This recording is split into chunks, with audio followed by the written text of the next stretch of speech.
Hello everyone, welcome back to my channel Ravi sir physics. आज हम लोग क्लास 12 का चैप्टर 3 करंट इलेक्ट्रिसिटी का लेक्चर 7 पढ़ने वाले हैं। इससे पहले हम लोगों ने लेक्चर 6 तक कंप्लीट किए हैं और लेक्चर 6 तक इस चैप्टर के कई एक टॉपिक हम लोगों ने कवर किए हैं। जिन बच्चों ने अभी तक पिछले वीडियो नहीं देखे हैं तो आप पिछले वीडियो को देख लें ताकि आपके जो भी टॉपिक इनकम्प्लीट हैं वो कंप्लीट हो सकें। आज हम लोग इस लेक्चर 7 में व्हीटस्टोन ब्रिज और मीटर ब्रिज को पढ़ने वाले हैं। व्हीटस्टोन ब्रिज और मीटर ब्रिज दोनों ही बोर्ड एग्ज़ाम में कई एक बार पूछे गए हैं, तो ये आज के लेक्चर के दोनों ही टॉपिक इम्पोर्टेंट हैं। तो हम लोग व्हीटस्टोन ब्रिज की बात करते हैं। इससे पहले थोड़ा सा आपको रिमाइंड करा दें कि लेक्चर 6 में किरचॉफ्स लॉ हम लोगों ने डिस्कस किए थे, जिनका यूज सर्किट को सॉल्व करने के लिए किया जाता है। तो व्हीटस्टोन ब्रिज एक एप्लीकेशन है किरचॉफ्स लॉ का।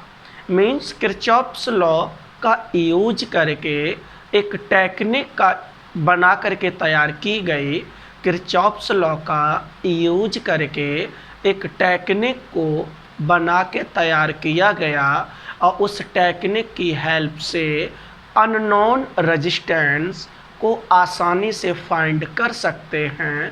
उस टेक्निक को ही व्हीटस्टोन ब्रिज के नाम से जाना जाता है, क्योंकि इस टेक्निक को डिस्कवर्ड करने का काम व्हीटस्टोन नाम के फिजिसिस्ट ने किया है।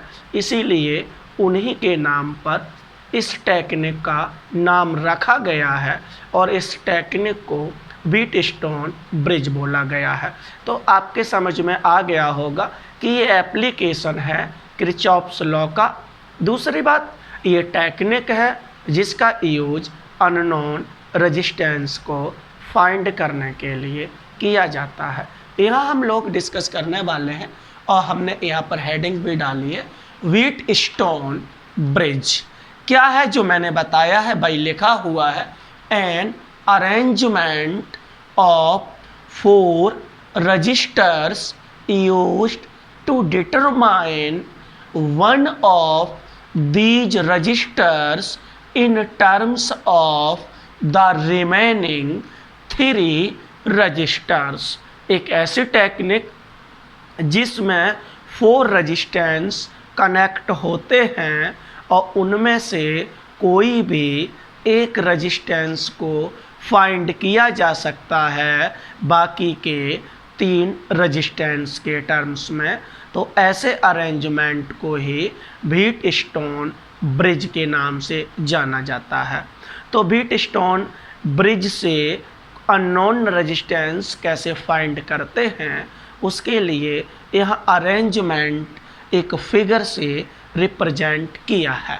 तो क्या कहा कि व्हीटस्टोन में 4 रेजिस्टेंस होते हैं और वो 4 रेजिस्टेंस इस तरीके से अरेंज होते हैं जैसे कि क्वाड्रिलेटरल की साइड्स। क्वाड्रिलेटरल एक ज्योमेट्रिकल शेप होती है जिसमें 4 साइड्स होती हैं। यहाँ हम इनको आर्म भी बोल सकते हैं। और यहाँ पर देखो, ये 4 आर्म का एक मैंने सर्किट बनाया है और हर आर्म जो है वो एक रेजिस्टेंस को रिप्रेजेंट कर रहे हैं। तो यहाँ R1 रेजिस्टेंस मैंने इसको बोल दिया है, इसको R2 बोल दिया है, ये R3 रेजिस्टेंस बोला गया है और ये R4 रेजिस्टेंस बोला गया है। मैंने यह सपोज कर लिया कि हमें R4 ये एक अननोन रेजिस्टेंस है और इसकी वैल्यू को फाइंड करना है व्हीटस्टोन ब्रिज की हेल्प से, इसलिए मैंने यहाँ अननोन लिख दिया है। वैसे तो कोई भी रेजिस्टेंस हम फाइंड कर सकते हैं, लेकिन मैंने इसको अननोन बोल दिया है। तो ये जो अरेंजमेंट एक क्वाड्रिलेटरल के तरीके से किया गया है, इसी को हम व्हीटस्टोन ब्रिज कहते हैं। तो इस क्वाड्रिलेटरल के जो एक डायगोनल है, उस डायगोनल से ये जी सिंबल जो है वो गैल्वेनोमीटर को रिप्रेजेंट कर रहा है। गैल्वेनोमीटर एक डिवाइस होती है जिसका यूज सर्किट के करंट को डिटेक्ट करने के लिए किया जाता है। मींस सर्किट के करंट को मेजर करने के लिए किया जाता है। वैसे तो अमीटर भी एक डिवाइस है जो करंट को मेजर करती है, लेकिन गैल्वेनोमीटर की जो वैल्यू है वो ज़्यादा एक्यूरेट होती है इन कंपैरिजन अमीटर, इसलिए यहाँ पर गैल्वेनोमीटर का यूज किया गया। और इस गैल्वेनोमीटर को हम 4th चैप्टर में डिटेल में पढ़ेंगे। इसको ऑपरेट करने के लिए एक बैटरी का मैंने यहाँ पर यूज किया, और बैटरी जो है उसका EMF मैंने E बोल दिया, और इसको मैंने इस तरीके से कनेक्ट कर दिया। और ये जो पॉइंट्स हैं क्वाड्रिलेटरल है, उसे नाम भी दे दिया A B C D। और ये रजिस्टर जो हर आर्म में कनेक्ट हैं उनको भी नाम दे दिया R1 R2 R3 R4। ये जो R1 R2 हैं इनको नॉन रजिस्टेंस भी बोला जाता है, और ये R3 जो है इसको स्टैंडर्ड रजिस्टेंस बोलते हैं, और इस R4 को अननोन रजिस्टेंस बोलते हैं। ऐसे ही AB और AD को स्टैंडर्ड या हम कहें नॉन आर्म बोला जाता है, और CD को स्टैंडर्ड आर्म बोलते हैं, और CB को अननोन आर्म बोला जाता है। तो अलग अलग बुकों में अलग अलग तरीके से ये लिखे हुए हैं, इसलिए हम आपको सारी चीज़ें बताते चल रहे हैं। जो आपको किसी भी बुक को अगर आप रीड कर रहे हैं तो कोई भी टर्म ऐसा ना हो जो आप पहले से जानते ना हो। तो ये मैंने आपको बता दिया गैल्वेनोमीटर। ये व्हीटस्टोन ब्रिज का अरेंजमेंट है जिसकी हेल्प से हम अननोन रेजिस्टेंस को फाइंड कर सकते हैं। अब हम बात करते हैं व्हीटस्टोन ब्रिज की बैलेंस्ड कंडीशन किसको बोला जाता है। बैलेंस्ड कंडीशन, तो जब इस रेजिस्टेंस को हम इस तरीके से अरेंज कर लें कि गैल्वेनोमीटर में कोई भी करंट फ्लो ना हो, अगर हमने इन रेजिस्टेंस को इस तरीके से अरेंज कर लिया कि गैल्वेनोमीटर में कोई भी करंट फ्लो ना हो, तो इस कंडीशन को ही balanced condition of Wheatstone bridge के नाम से जाना जाता है। और इस कंडीशन में ये जो रेशियो है करस्पॉन्डिंग साइड का या एडजेसेंट साइड का वो इक्वल होता है। तो R2/R1 इक्वल्स टू R4/R3। ये मैंने इस तरीके से लिखा है, कुछ बुकों में ऐसे भी लिखा होता है R2/R4 इक्वल्स टू R1/R3 ऐसे, क्योंकि ये एडजेसेंट भी बोली जा सकती हैं और ये भी एडजेसेंट बोली जा सकती हैं। तो बैलेंस्ड कंडीशन में इनका जो रेशियो है वो इक्वल होता है, और इसी बैलेंस्ड कंडीशन की हेल्प से हम R4 की वैल्यू को आसानी से फाइंड कर सकते हैं इन टर्म्स ऑफ R1 R2 और R3 के टर्म्स में। तो बैलेंस्ड कंडीशन आपको समझ में आ गई होगी कि इस तरीके से इनको अरेंज कर लीजिएगा, इस तरीके से सेट कर लीजिएगा कि गैल्वेनोमीटर में कोई भी करंट फ्लो ना हो। जब गैल्वेनोमीटर में कोई भी करंट फ्लो नहीं होता है तो इसको हम नल डिफ्लेक्शन के नाम से भी जानते हैं। नल डिफ्लेक्शन, क्योंकि गैल्वेनोमीटर में निडल लगी होती है, जब करंट फ्लो होता है तो वो निडल डिफ्लेक्ट होती है। नल जो टर्म है वो हम लोगों ने 11th क्लास में वेक्टर में सीखा है, जिसका मतलब 0 होता है। तो नल डिफ्लेक्शन होता है कौन से केस में? बैलेंस्ड कंडीशन के केस में। और जब नल डिफ्लेक्शन होता है तो इनका रेशियो जो है वो इक्वल होता है। इसी को हम balanced condition of wheat stone bridge के नाम से जानते हैं। कैसे लर्न करोगे? इसका इसके साथ रेशियो और इसका इसके साथ रेशियो, या इसका इसके साथ रेशियो, इसका इसके साथ रेशियो, इसका इसके साथ या इसका इसके साथ नहीं होगा, ये ध्यान रखना है। एडजेसेंट साइड्स का होना जरूरी है, ये आप लोग ध्यान रखेंगे। तो बैलेंस कंडीशन आपको समझ में आ गई, लर्न भी करनी है, क्योंकि इसी की हेल्प से हम अननोन रेजिस्टेंस R4 की वैल्यू को फाइंड कर सकते हैं। अब ये जो बैलेंस कंडीशन है व्हीटस्टोन ब्रिज की, ये कहा जाता है कि इसको प्रूफ कीजिए, ड्राइव कीजिए और किरचॉफ्स जो रूल्स हैं उनका यूज करके। तो किरचॉफ्स रूल्स का यूज करके अब हम इस बैलेंस कंडीशन को ड्राइव करना सीखेंगे। तो यहाँ देखो मैंने ये हेडिंग डाली हुई है, डेरिवेशन ऑफ बैलेंस्ड कंडीशन। ध्यान रखना है, बैलेंस कंडीशन किसकी है? व्हीटस्टोन ब्रिज की बैलेंस कंडीशन है। और किसका यूज करना है? मुझे किरचॉफ्स रूल्स का यूज करना है। किरचॉफ्स रूल्स से दो होते हैं और दोनों को सर्किट को सॉल्व करने के लिए यूज किया जाता है। तो ये जो मैंने यहाँ व्हीटस्टोन ब्रिज का अरेंजमेंट बनाया है, ये एक सर्किट के तरीके से भी काम करेगा। और इसमें मैंने किरचॉफ्स के रूल्स, जो जंक्शन रूल है जिससे हमें हर ब्रांच में करंट की वैल्यू पता चलती है, उसका मैंने यूज किया। उसके साथ साथ लूप रूल का यूज किया और इस कंडीशन को मैंने ड्राइव किया। तो पहले हम जंक्शन रूल आपको सिखाते हैं। तो जंक्शन रूल के मैंने ये सेल, या इसको हम यहाँ बैटरी है तो ये बैटरी लगी हुई है, इस बैटरी से जो मुझे करंट मिला उसको मैंने आई बोल दिया है। पॉइंट ए पर जैसे ही आई करंट पहुँचेगा तो पॉइंट ए आप देख रहे होंगे कि ये जंक्शन है, तो यहाँ पर हम जंक्शन रूल का यूज कर सकते हैं। तो जंक्शन रूल में मैंने सीखा है कि sum of incoming current equals to sum of outgoing current, means जो इनकमिंग करंट है वही डिवाइड होता है।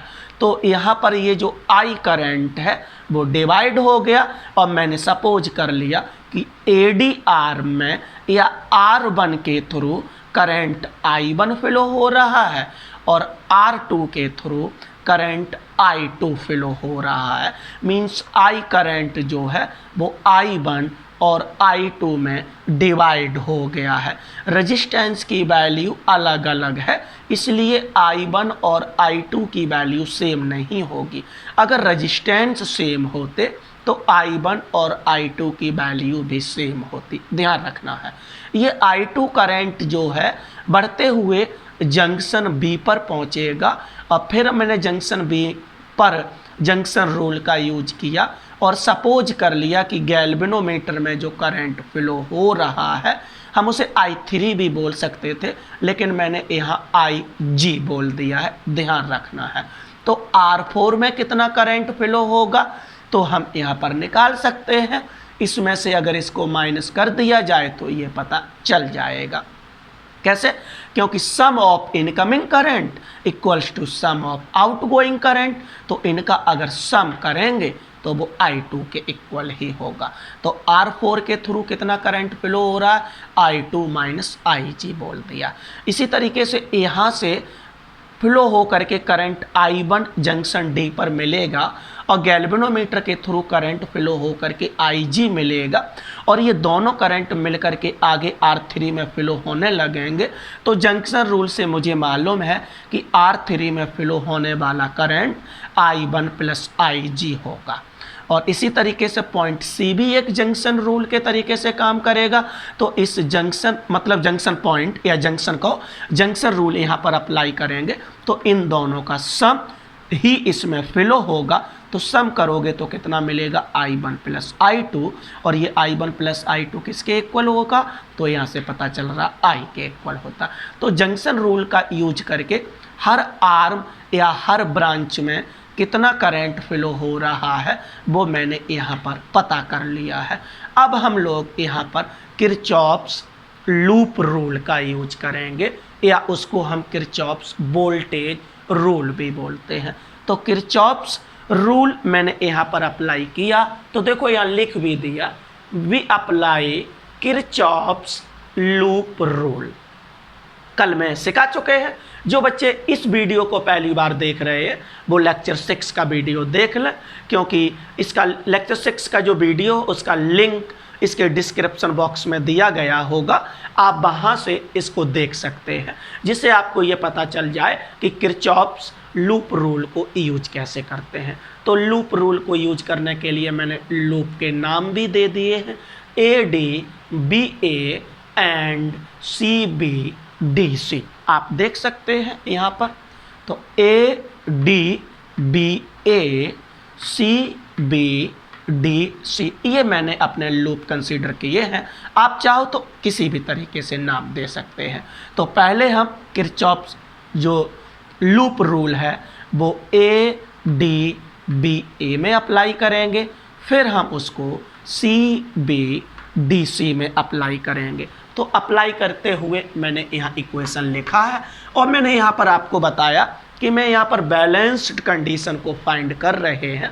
तो बैलेंस कंडीशन का मतलब होता है कि गैल्वेनोमीटर में कोई भी करंट फ्लो नहीं हो रहा है। तो जब लूप रूल अप्लाई करेंगे तो जहाँ गैल्वेनोमीटर के करंट की बात होगी वहाँ हम IG की जगह पर 0 लगा देंगे, और मैंने यहाँ पर डायरेक्ट यही किया है। तो सबसे पहले मैंने AD, BA में लगाएंगे। तो यहाँ सबसे पहले AD में लगाओगे तो पोटेंशियल डिफरेंस कितना हो जाएगा, I1 R1, और सेम डायरेक्शन है तो नेगेटिव होगा, इसीलिए देखो मैंने यहाँ माइनस I1 R1 लिखा है। आगे बढ़ते हैं और बात करते हैं। देखो यहाँ ऑपोजिट डायरेक्शन में करंट है इसलिए प्लस आ गया, और ये गैल्वेनोमीटर के करंट का पोटेंशियल की बात करेंगे तो मुझे मालूम है बैलेंस कंडीशन में IG की वैल्यू 0 होती है, इसलिए मैंने डायरेक्ट ही 0 लिख दिया है। ये आप ध्यान रखेंगे। आगे बढ़ते हैं BA। तो BA का पोटेंशियल कितना होगा, I2 R2, और ऑपोजिट डायरेक्शन में इसलिए देखो मैंने प्लस लगा दिया, तो प्लस I2 R2 और इक्वल टू कितना हो गया, 0 लिख भी दिया, ताकि आपको ध्यान बना रहे कि बैलेंस कंडीशन को फाइंड कर रहे हैं। बैलेंस कंडीशन में IG की वैल्यू 0 होती है, और इसको इक्वेशन मैंने फर्स्ट बोल दिया। ऐसे ही मैंने सेकंड लूप में इक्वेशन ये जंक्शन रूल लूप रूल का यूज किया है, और मैंने यहाँ पर इसी तरीके से इक्वेशन बनाया है। तो CBDC, तो CB में हम अप्लाई करेंगे। तो आप देख सकते हैं यहाँ पर CB में ऑपोजिट डायरेक्शन में करंट आ रहा है तो प्लस लगेगा, तो प्लस लगा दिया मैंने। कितना होगा, तो IG की वैल्यू 0 हो जाएगी, तो केवल करंट कितना बचेगा, I2 और R4, इसलिए डायरेक्ट मैंने I2 R4 लिख दिया प्लस। आगे बढ़ते हैं, इसकी बात करते हैं। तो इसमें आपको दिखाई दे रहा है कि IG आ रहा है और IG की वैल्यू 0 है, इसलिए मैंने डायरेक्ट ही 0 लिख दिया। आगे बढ़ते हैं और DC की बात करते हैं। तो DC में भी IG की वैल्यू 0 होगी, लेकिन I1 बचा है, तो I1 R3 पोटेंशियल हो जाएगा। और आप इसमें देख रहे होंगे कि क्या देख रहे हैं कि सेम डायरेक्शन में होने की वजह से नेगेटिव साइन आ गया, तो यहाँ पर मैंने नेगेटिव साइन लगा दिया है, और इक्वल टू 0, और इस तरीके से इसको इक्वेशन सेकंड बोल दिया है। इन इक्वेशन तो मैंने फ्रॉम इक्वेशन फर्स्ट से I1 अपॉन I2 फाइंड किया, तो I1 अपॉन I2 की वैल्यू इक्वेशन फर्स्ट से कितना मिलेगा, R2 अपॉन R1 मिलेगा। इसी तरीके से इक्वेशन सेकंड से I1 अपॉन I2 की वैल्यू फाइंड की है, तो R4 अपॉन R3 मिलेगा। दोनों इक्वेशंस का देखो लेफ्ट साइड सेम है, तो राइट साइड भी सेम हो जाएगी, तो मैंने यहाँ लिख दिया hence R2 upon R1 equals to R4 upon R3, और यही बैलेंस कंडीशन थी, अभी हम लोगों ने यहाँ पर पहले पढ़ चुके हैं। तो देखो किरचॉफ्स लॉ का यूज करके या किरचॉफ्स रूल्स का यूज करके मैंने बैलेंस कंडीशन को ड्राइव भी कर लिया। तो ये ड्राइव करने के लिए 2 नंबर में आपको पूछी जाती है, तो आप इसको ध्यान रखेंगे। कुछ पॉइंट हैं जो हम आपको बता देते हैं जो व्हीटस्टोन ब्रिज से रिलेटेड होते हैं। जैसे सबसे पहले कहते हैं कि सेंसिटिविटी ऑफ व्हीटस्टोन ब्रिज का क्या मीन्स होता है। सेंसिटिविटी, तो सेंसिटिविटी जितनी भी इलेक्ट्रिक डिवाइस हम लोग पढ़ेंगे क्लास 12th में, सभी डिवाइसों में ये वर्ड यूज किया जाएगा, सेंसिटिविटी। तो सेंसिटिविटी का मीन्स होता है कि स्मॉल करंट गैल्वेनोमीटर में फ्लो हो और लार्ज डिफ्लेक्शन मुझे मिले, तो हम ये कहते हैं कि ये डिवाइस मोर सेंसिटिव है। तो सेंसिटिविटी की कोई एग्जैक्ट डेफिनेशन नहीं होती है, बल्कि उसका मीन्स होता है कि अगर गैल्वेनोमीटर में स्मॉल करंट को फ्लो कराया जाए और गैल्वेनोमीटर में लार्ज डिफ्लेक्शन मिले, किसी भी तरीके से उसको सेट किया जाए और लार्ज डिफ्लेक्शन अगर मिलता है, तो हम कहेंगे कि वो डिवाइस मोर सेंसिटिव है। यही हम बात व्हीटस्टोन ब्रिज में बोलेंगे कि व्हीटस्टोन ब्रिज में वेरी स्मॉल करंट फ्लो किया जाए लेकिन लार्ज डिफ्लेक्शन अगर हमें मिलता है, तो हम कहेंगे कि व्हीटस्टोन ब्रिज जो है वो मोर सेंसिटिव है। व्हीटस्टोन ब्रिज की सेंसिटिविटी जो है वो गैल्वेनोमीटर और जो बैटरी लगी हुई है उसके रेजिस्टेंस पे डिपेंड करती है। ये आप ध्यान रखेंगे कि व्हीटस्टोन ब्रिज की सेंसिटिविटी जो है वो बैटरी और गैल्वेनोमीटर के रेजिस्टेंस पर डिपेंड करती है। अगला दूसरा पॉइंट एक और हम बताते हैं, जब व्हीटस्टोन ब्रिज आपका बैलेंस होता है तो पोटेंशियल बी और पोटेंशियल डी दोनों सेम होते हैं। ध्यान रखना है ये बात, ये क्वेश्चन पूछा गया है कि जब बैलेंस होता है तो जितना पोटेंशियल बी का होगा उतना ही पोटेंशियल डी का होगा। इसका मतलब पॉइंट बी और पॉइंट डी के पोटेंशियल में कोई भी डिफरेंस नहीं होगा, means potential difference between B and D is zero in case of balanced condition. ये आपको ध्यान रखना है। उसके साथ साथ मैंने आपको बताया कि इसकी हेल्प से हम अननोन रेजिस्टेंस को फाइंड कर लेते हैं। दूसरी चीज़ हम आपको बता दें कि व्हीटस्टोन ब्रिज की जो टेक्निक है वो ना तो वेरी हाई रेजिस्टेंस के लिए यूजफुल है, ना ही वेरी लो रेजिस्टेंस के लिए यूजफुल है। नॉर्मली जो रेजिस्टेंस की वैल्यू है उन्हीं के लिए यूजफुल है, लेकिन इसकी कोई रेंज नहीं है कि ये यहाँ से यहाँ तक रेंज को ही डिटेक्ट करता है।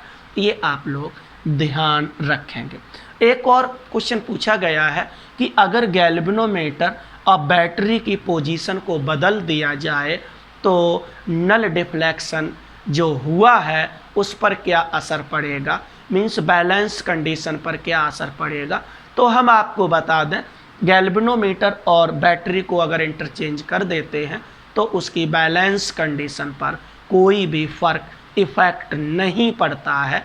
ये आप ध्यान रखेंगे।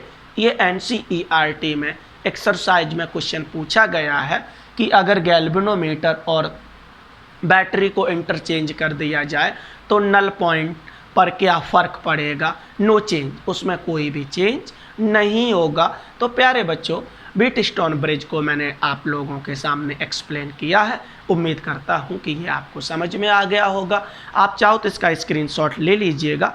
उसके बाद में हम लोग जो हैं वो मीटर ब्रिज को डिस्कस करते हैं।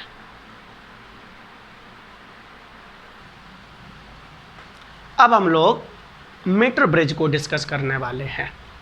मीटर ब्रिज को डिस्कस करते हैं तो मीटर ब्रिज के बारे में हम आपको बताते हैं, बहुत ही इम्पोर्टेंट है, पहले ही बता चुके हैं। तो मीटर ब्रिज जो है वो एक डिवाइस है और ये डिवाइस जो है वो व्हीटस्टोन ब्रिज की टेक्निक को फॉलो करते हैं। तो हम ये भी कह सकते हैं कि metre bridge is the application of Wheatstone bridge. Metre bridge जो है वो व्हीटस्टोन ब्रिज का एक एप्लीकेशन है और व्हीटस्टोन ब्रिज अभी हम लोग डिस्कस कर चुके हैं। दूसरा चीज़ हम आपको बता दें कि मीटर ब्रिज को स्लाइड वायर ब्रिज के नाम से भी जाना जाता है। तो कहीं कहीं मीटर ब्रिज जो है वो स्लाइड वायर ब्रिज भी लिखा होगा। क्या है तो मैंने यहाँ लिख दिया, it is a device used to measure an unknown resistance. Unknown resistance को मेजर करने के लिए हम मीटर ब्रिज का यूज करते हैं। मैंने अभी कहा था कि व्हीटस्टोन ब्रिज एक टेक्निक होती है और उस टेक्निक का यूज करके एक डिवाइस बना के तैयार की, जिसकी हेल्प से अननोन रेजिस्टेंस फाइंड करते हैं, तो उसी को हम मीटर ब्रिज बोलते हैं। ध्यान रखना है क्या इसका प्रिंसिपल क्या होगा, तो मैंने यहाँ लिख भी दिया है। It's working is based on the principle of Wheatstone bridge when the bridge is balanced. तो क्या होता है, मैं अभी आप बता चुके हैं कि एडजेसेंट साइड्स का जो रेशियो है वो बाकी की एडजेसेंट साइड्स की रेशियो के इक्वल होता है। वहाँ पर हमने रेजिस्टेंस को R1, R2, R3, R4 बोला है, यहाँ उन्हीं को मैंने PQRS बोल दिया है। कोई ज़रूरी नहीं था, हम उस तरीके से भी बोल सकते थे, कोई फ़र्क नहीं पड़ेगा। न्यूमेरिकल जो एक्सरसाइज में या एग्जाम्पल्स हमारे दिए गए हैं तो उसमें PQRS का यूज किया गया है, इसकी वजह से मैंने यहाँ पर PQRS लिया है। तो बैलेंस कंडीशन में क्या हो जाता है, तो P/Q इक्वल टू R/S। तो ये प्रिंसिपल है आपका मीटर ब्रिज का। तो ये डिवाइस है, ये पूरी आती है कि कहाँ इसके मीन्स क्या है, इसका प्रिंसिपल क्या है, इसका कंस्ट्रक्शन क्या है, और इसकी हेल्प से हम अननोन रेजिस्टेंस को फाइंड कैसे करते हैं, मीन्स इसकी वर्किंग क्या है, और अननोन रेजिस्टेंस को फाइंड करने के लिए फॉर्मूला किस तरीके से हम स्टेबलाइज करते हैं, ये सारी चीज़ें मुझे यहाँ बतानी है। तो प्रिंसिपल मैंने बता दिया। अब हम बात करते हैं कंस्ट्रक्शन की।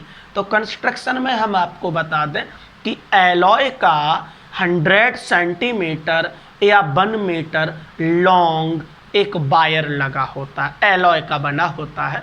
ये चीज़ हम लोग डिस्कस कर चुके हैं इसी में कि एलॉय का ही क्यों लेते हैं, कंडक्टिंग मटेरियल का क्यों नहीं लिया जाता, मींस कंडक्टिंग तो सभी हैं, मेटल का क्यों नहीं लेते हैं, ये चीज़ यहाँ पर बताई गई है। तो एलॉय का, क्योंकि एलॉय में लगातार अगर हम करंट को फ्लो कराते हैं तो जो हीट प्रोड्यूस होती है वो बहुत ही कम होती है, इसकी वजह से हम एलॉय का यूज करते हैं। तो मीटर ब्रिज को बनाने के लिए मीटर ब्रिज में एक 1 मीटर लॉन्ग या 100 सेंटीमीटर, मैंने यहाँ सेंटीमीटर में यूज किया है, तो 100 सेंटीमीटर का एक वायर होता है जिसको मैंने यहाँ AC नाम दिया गया है। इसके साथ साथ एल शेप, देखो ये एल बन रहा है, 2 एल शेप में कॉपर की थिक स्ट्रिप लगी होती हैं, कॉपर की होती हैं, ये कॉपर की बनी हुई होती हैं। कॉपर एक अच्छा कंडक्टर होता है, इसलिए यहाँ पर इनका यूज किया गया। और थिक स्ट्रिप ये है आपकी, एक स्ट्रेट कॉपर की थिक स्ट्रिप ली जाती है। थिक क्यों ली जाती हैं, ताकि सर्किट का रेजिस्टेंस रिड्यूस हो सके और करंट पर कोई भी फर्क ना पड़े, इसलिए ये कॉपर स्ट्रिप जो 3 हैं वो तीनों की तीनों थिक ली जाती हैं। 2 एल शेप की होती हैं और एक स्ट्रेट कॉपर स्ट्रिप होती है। जो ये गैप होता है उसमें एक हम रेजिस्टेंस बॉक्स लगा देते हैं। रेजिस्टेंस बॉक्स एक डिवाइस होते हैं जिसका रेजिस्टेंस मैंने यहाँ R बोल दिया है। दूसरा जो गैप है वहाँ पर हम उस अननोन रेजिस्टेंस को कनेक्ट कर देते हैं जिसकी वैल्यू को फाइंड करना है, और इस अननोन रेजिस्टेंस को मैंने यहाँ पर S बोला है, इसलिए ये S लिख दिया है। गैल्वेनोमीटर लगा होता है तो मैंने गैल्वेनोमीटर लगा दिया, और गैल्वेनोमीटर के साथ साथ मैंने एक स्लाइडिंग की और लगा दी। इस स्लाइडिंग की को जॉकी भी बोला जाता है, और इसी को हम इस वायर पर स्लाइड करते हैं। किसके लिए स्लाइड करते हैं, तो नल पॉइंट पता करने के लिए, बैलेंस कंडीशन का पता करने के लिए इसको स्लाइड करते हैं। ताकि स्लाइड करने का मतलब इन रेजिस्टेंस को हम अरेंज करते हैं ताकि गैल्वेनोमीटर का डिफ्लेक्शन जो है वो 0 हो जाए। तो ये स्लाइडिंग की या जॉकी बोला जाता है। तो इसके साथ साथ इसको ऑपरेट करने के लिए एक सेल लगा होता है जिसका EMF मैंने E बोल दिया, एक प्लग की लगा दी जाती है जिसको मैंने K बोल दिया। तो इस तरीके से आप इसकी कंस्ट्रक्शन लिख सकते हैं, और कंस्ट्रक्शन के साथ साथ ये मीटर ब्रिज का फिगर इस तरीके से बना सकते हैं। अब हम बात करते हैं कि इसका वर्किंग कैसे की जाती है। तो वर्किंग की बात करते हैं, तो वर्किंग में लिखना कोई ज़रूरी नहीं है, क्योंकि वर्किंग इस तरीके से नहीं पूछा जाता है, केवल इससे रिलेटेड न्यूमेरिकल आते हैं। फिर भी अगर आप वर्किंग चाहते हैं तो PDF के लिए टेलीग्राम पर हमने ग्रुप बना रखा है, उस टेलीग्राम पर हर चैप्टर की PDF पड़ी हुई है, तो चैप्टर 3 की PDF भी आपको मिलेगी और उस टेलीग्राम ग्रुप का लिंक जो है वो इस लेक्चर के डिस्क्रिप्शन बॉक्स में आपको मिल जाएगा। यहाँ पर ये चीज़ आपको समझ में आ गई होगी। अब हम बात करते हैं कि ये कैसे वर्क करता है, एस की वैल्यू कैसे प्रैक्टिकली हम कैलकुलेट करेंगे। तो मैंने सबसे पहले इस की को इंसर्ट कर दिया, मीन्स इसको ऑन कर दिया की को। जैसे ही ऑन करेंगे तो ये सेल जो है वो इस मीटर ब्रिज के साथ कनेक्ट हो जाएगा और सेल से करंट जो है फ्लो होना स्टार्ट हो जाएगा। और करंट फ्लो हो रहा है वो हमें इस गैल्वेनोमीटर से पता चल जाएगा कि कितना करंट फ्लो हो रहा है, मीन्स ये डिफ्लेक्शन दे देगा। अब मुझे बैलेंस कंडीशन पता करनी है, क्योंकि तभी हम अननोन रेजिस्टेंस फाइंड कर सकते हैं। तो इसकी वैल्यू को हम फिक्स कर देते हैं, रेजिस्टेंस बॉक्स से इसकी वैल्यू फिक्स कर देते हैं। तो मैंने सपोज कर लिया R फिक्स किया, उसके साथ साथ फिर स्लाइडिंग की को इस वायर पर हम मूव कराते हैं, धीरे धीरे स्लाइड कराते हैं और देखते भी चलते हैं कि गैल्वेनोमीटर का डिफ्लेक्शन कहाँ पर 0 मिलता है। तो मैंने सपोज कर लिया कि पॉइंट D पर गैल्वेनोमीटर का डिफ्लेक्शन है वो 0 मिलता है। तो ये पॉइंट D ही एक नल पॉइंट बोला जाएगा और उस नल पॉइंट की डिस्टेंस पॉइंट A से कितनी है, तो वो मैंने L सेंटीमीटर बोल दी है। तो इधर जब L सेंटीमीटर होगा तो इधर कितना बचेगा, तो यहाँ मैंने लिख दिया, हम निकाल सकते हैं क्योंकि पूरा यहाँ से यहाँ तक 100 सेंटीमीटर है। तो इधर आपका 100 माइनस L मिलेगा। तो ये मैंने 100 माइनस L लिख दिया है। हम लोग जानते हैं, पढ़ चुके हैं इसी चैप्टर में कि resistance is directly proportional to length होता है। तो इसका मतलब है AB जो सेक्शन है उसका रेजिस्टेंस कुछ और होगा और CD सेक्शन है उसका रेजिस्टेंस कुछ और होगा। इसीलिए मैंने AD सेक्शन का रेजिस्टेंस P बोल दिया और CD सेक्शन का रेजिस्टेंस है वो Q बोल दिया, क्योंकि ये दोनों ही नॉन रेजिस्टेंस होते हैं और लेंथ हम मीटर स्केल की हेल्प से मेजर कर लेंगे तो मुझे P और Q दोनों की वैल्यू भी पता चल जाएंगी और R मुझे रेजिस्टेंस बॉक्स से पता चल जाएगा। तो आसानी से हम व्हीटस्टोन ब्रिज की बैलेंस कंडीशन का यूज करके और S जो अननोन रेजिस्टेंस है उसको आसानी से फाइंड कर सकते हैं। तो यहाँ पर मैंने लिखा resistance directly proportional to length. इसी से मुझे क्या मिलेगा कि P जो है, यहाँ पर आपको अगर नहीं दिखाई दे रहा है तो थोड़ा सा मैं सही लिख देता हूँ, therefore P directly proportional to L हो जाएगा। इसी तरीके से Q directly proportional to 100 minus L हो जाएगा। डिवाइड हम करेंगे तो P upon Q equals to क्या मिल जाएगा मुझे, L अपॉन 100 माइनस L मिल जाएगा। ये प्रोपोर्शनलिटी का साइन हटाओगे तो कोई कांस्टेंट आ जाएगा और कांस्टेंट ऊपर भी होगा नीचे भी होगा तो कैंसिल हो जाएगा। तो केवल के इसलिए मैंने यहाँ पर इक्वल लगा दिया है, ये ध्यान रखना है। तो P upon Q equals to L upon 100 minus L हुआ। मैंने अभी देखा है प्रिंसिपल में कि P upon Q equals to R upon S होता है। तो P अपॉन Q की वैल्यू मैंने यहाँ पर लगा दी तो मुझे R upon S equal to क्या मिला, तो R upon S equal to मिल गया L अपॉन 100 माइनस L। और इस फॉर्मूले की हेल्प से जो S हमारा अननोन रेजिस्टेंस है उसको आसानी से फाइंड कर सकते हैं। तो मीटर ब्रिज के न्यूमेरिकल के लिए हम इस फॉर्मूले का यूज करेंगे। और मीटर ब्रिज के न्यूमेरिकल बहुत सारे हमारे एग्जाम्पल और एक्सरसाइज में क्वेश्चन दिए गए हैं बच्चों, और उनको सॉल्व करने के लिए एक ही फॉर्मूला आपके पास है। ये जो L है इसको हम बैलेंसिंग लेंथ बोलते हैं और इसकी वैल्यू आपको गिवन होगी और R भी आपको गिवन होगा। तो आसानी से यहाँ से आप S को निकाल सकते हैं।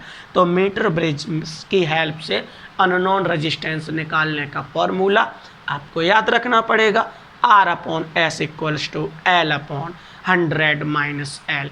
इस तरीके से ये मीटर ब्रिज के बारे में भी आपको जानकारी मैंने दी उम्मीद करता हूँ कि आपको ये समझ में भी आ गया होगा और आप इसका स्क्रीनशॉट ले लीजिएगा।